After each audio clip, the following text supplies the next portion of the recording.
नमस्कार दोस्तों, आपका स्वागत है मास कॉम मास्टर क्लास में। आज हम एक बेहद ही महत्वपूर्ण संचार सिद्धांत के बारे में चर्चा करेंगे जिसे फेस नेगोशिएशन थ्योरी कहा जाता है। इस थ्योरी को स्टेला टिंगटूमी ने विकसित किया था और इसका उद्देश्य यह समझना है कि कैसे विभिन्न संस्कृतियों में लोग अपनी इमेज या चेहरे की रक्षा करते हैं और संघर्षों के दौरान एक दूसरे के प्रति सम्मान बनाए रखते हैं। आइए समझते हैं कि फेस नेगोशिएशन थ्योरी हमारे अंतर सांस्कृतिक संचार में कैसे मदद करती है और कैसे हम इसके जरिए रिश्तों को संभाल सकते हैं। दोस्तों, फेस नेगोशिएशन थ्योरी इस सिद्धांत पर आधारित है कि लोग हमेशा अपनी सामाजिक फेस और इमेज को बनाए रखना चाहते हैं, खासकर जब वे किसी नए व्यक्ति या नई संस्कृति के साथ बातचीत कर रहे होते हैं। इस फेस का मतलब है हम अपने आत्मसम्मान और दूसरों के प्रति सम्मान को कैसे संतुलित रखते हैं।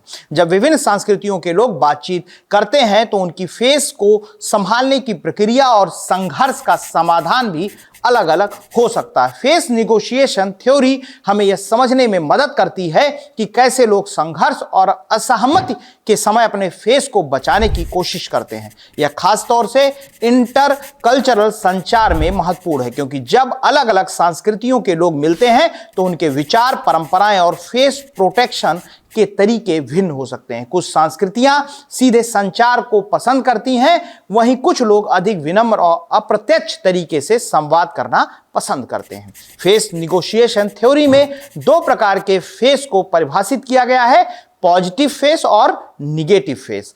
पॉजिटिव फेस को अगर हम देखें तो यह हमारे आत्मसम्मान और स्वीकृति की भावना से जुड़ा है। हम चाहते हैं कि लोग हमारे बारे में अच्छा सोचें और हमें स्वीकार करें। निगेटिव फेस यह हमारी स्वतंत्रता और किसी के दखल के बिना निर्णय लेने की इच्छा से जुड़ा है। जैसे अगर आप किसी संस्कृति से ताल्लुक रखते हैं जहां सम्मान और शिष्टाचार को प्राथमिकता दी जाती है, तो आप बातचीत में अपना पॉजिटिव फेस बचाने की कोशिश करेंगे। दूसरी ओर अगर आपकी संस्कृति में स्वतंत्रता महत्वपूर्ण है तो निगेटिव फेस आपके लिए ज्यादा मायने रखेगा। फेस नेगोशिएशन थ्योरी हमें यह भी बताती है कि कैसे लोग संघर्षों को सुलझाने के लिए अलग अलग तरीके अपनाते हैं। इसके चार मुख्य तरीके हैं। अवॉइडेंस यानी बचाव, यह तब होता है जब कोई व्यक्ति टकराव से बचता है और इसे अनदेखा करता है। इसे अधिकतर अप्रत्यक्ष संस्कृतियों में देखा जा सकता है। ओबलाइजिंग यानी अनुकूलन, इसमें एक व्यक्ति अपने फेस को बचाने के लिए दूसरों की इच्छाओं को प्राथमिकता देता है। इससे रिश्तों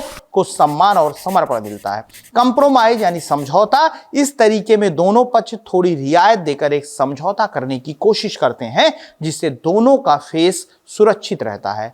डोमिनेटिंग यानी वर्चस्व, इस तरीके से व्यक्ति खुद के फेस को बचाने के लिए और अपनी बात को मनवाने के लिए प्रयास करता है, भले ही दूसरे का फेस प्रभावित हो। फेस नेगोशिएशन थ्योरी में इंडिविजुअलिस्टिक और कलेक्टिविस्टिक संस्कृतियों के बीच अंतर को भी समझा गया है। इंडिविजुअलिस्टिक संस्कृतियों में लोग अपनी व्यक्तिगत इच्छाओं और स्वतंत्रता को प्राथमिकता देते हैं, जबकि कलेक्टिविस्टिक संस्कृतियों में समुदाय का हित अधिक महत्वपूर्ण होता है। अमेरिका जैसी इंडिविजुअलिस्टिक संस्कृति में लोग अपने निगेटिव फेस को बचाने की कोशिश करते हैं ताकि उनकी स्वतंत्रता बनी रहे, जबकि जापान जैसे कलेक्टिविस्टिक समाज में लोग पॉजिटिव फेस को अधिक महत्व देते हैं ताकि सामूहिकता और सम्मान बनाए रखा जा सके। फेस नेगोशिएशन थ्योरी हमें यह समझने में मदद करती है कि अंतर सांस्कृतिक संवाद में कैसे रिश्तों का प्रबंधन करना चाहिए।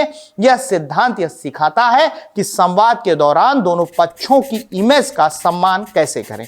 यह खास तौर पर आज के ग्लोबलाइज्ड दौर में बेहद महत्वपूर्ण हो गया है, जहां हम विभिन्न संस्कृतियों के लोगों के साथ संवाद करते हैं। तो दोस्तों, यह थी फेस नेगोशिएशन थ्योरी पर हमारी चर्चा।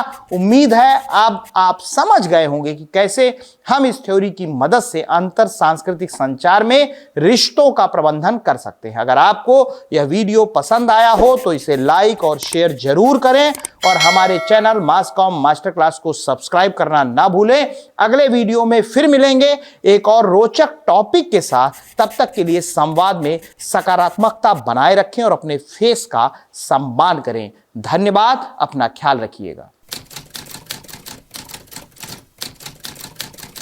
This video channel, Masscom Masterclass, is a part of the Alvin Foundation initiative.